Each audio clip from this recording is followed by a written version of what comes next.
I think the 60-second view, as you said, is I think of this as being kind of prudence combined with plumbing. And what do I mean by that? You allude to the fact that we're living in a hostile global environment. We could have a US election in a few months that can upend the entire global order.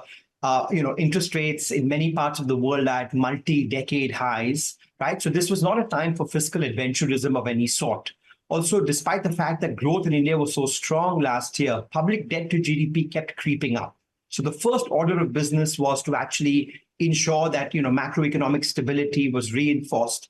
And we've seen that the government's done that time and time again. Last year's fiscal deficit number was lower. This year's is lower than envisaged. And generally, the government ticked most boxes on the fiscal front. The revenue assumptions for next year are very conservative.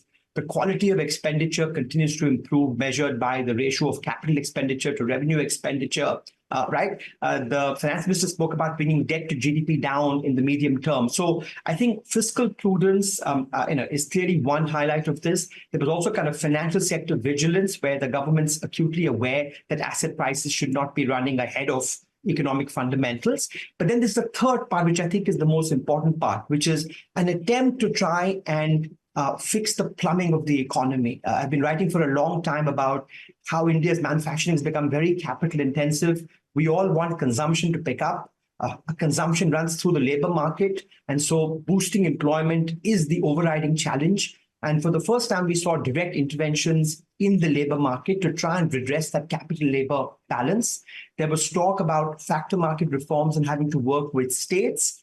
And there was, I think, refreshingly, a cutting of a lot of import tariffs, which would improve domestic competitiveness. So I see this as being the start of a conversation on repairing many parts of the economy's plumbing, which hopefully should hold us in good stead. This is a long road we have to traverse, but at least we've begun going down that path.